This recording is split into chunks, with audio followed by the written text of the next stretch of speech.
Why so many e-bike brands are disappearing overnight. More than 100 electric bike brands quietly disappeared from the US market in a single year. Customers often notice the warning signs too late. The strange part is that many of these companies were already showing clear signals of collapse long before they vanished. Electric bikes have grown from a niche product into a global transportation trend. Commuters use them to avoid traffic congestion. Students ride them across large campuses. Many people simply enjoy the extra range and assistance that electric power provides. This growth created a rush of new companies. During the past decade, entrepreneurs, investors, and overseas manufacturers all entered the market. The barrier to entry looks surprisingly low. A company could source frames, motors, and batteries from existing factories, add its own branding, and begin selling bikes online. For a while, the strategy worked. Demand increased quickly. Orders flooded in during the pandemic years when people searched for outdoor activities and alternatives to public transport. Investors saw opportunity and poured large amounts of money into electric mobility startups. Yet the same boom that created the industry also created its biggest weakness. Too many companies entered the electric bike market at the same time. Many of them relied on nearly identical suppliers and manufacturers. Their products often differed only in branding,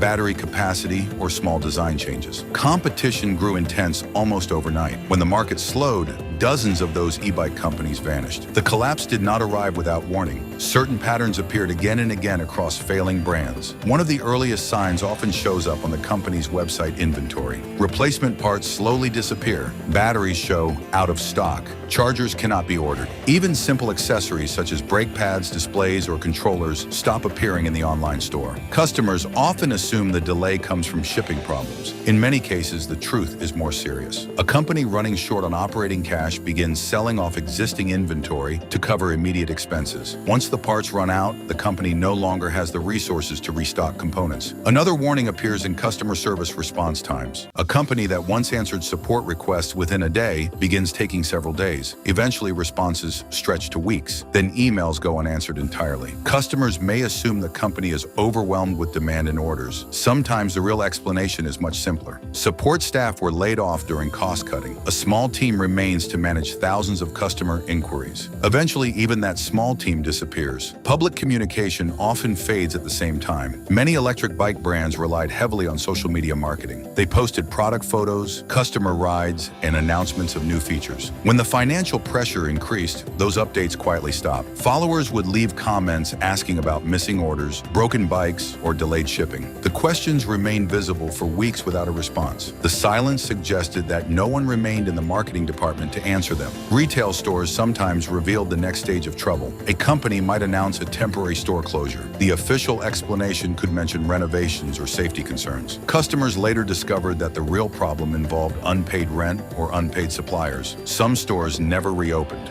Bikes left for repairs or servicing remained locked inside closed showrooms. Meanwhile, other companies attempted a different approach. They introduced sudden and dramatic price discounts. Electric bikes that normally sold for several $1,000s suddenly appeared with price cuts of 30 or 40%. The deals attracted attention from new buyers who believed they had found an exceptional bargain. Those sales sometimes represented a final attempt to generate quick cash. The profit margin on many electric bikes remains narrow even in normal conditions. When a company sells bikes far below their usual retail price, it may already be operating at a loss. The money raised during those sales can cover payroll or outstanding bills for a short period of time. It rarely solves the underlying financial problem. Supply chain problems added another layer of difficulty. Electric bike companies usually order large quantities of inventory from factories in Asia. Those orders are placed many months in advance. During the COVID supply disruptions, production delays stretched delivery schedules far beyond their normal range. Companies waited for bikes that had already been paid for while their operating costs continued.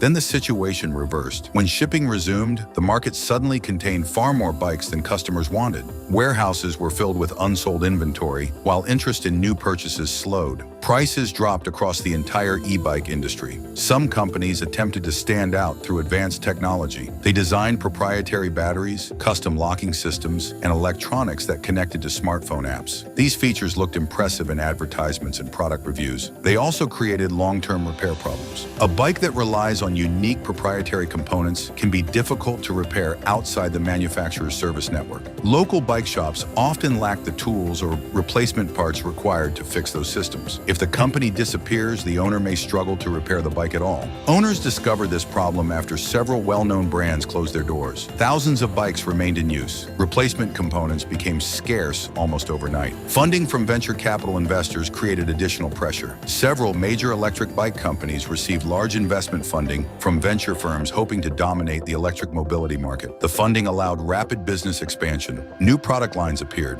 Retail stores opened in multiple cities. Employee counts grew quickly. Investors expected equally rapid sales growth. When sales slowed, the financial structure supporting those companies became difficult to maintain. Large payroll costs, international retail locations, and aggressive marketing campaigns required constant funding. Once the investment slowed or stopped, the companies struggled to continue operations. Safety concerns also entered the conversation. Lithium-ion batteries power nearly every modern electric bicycle. These batteries require careful design, testing, and quality control.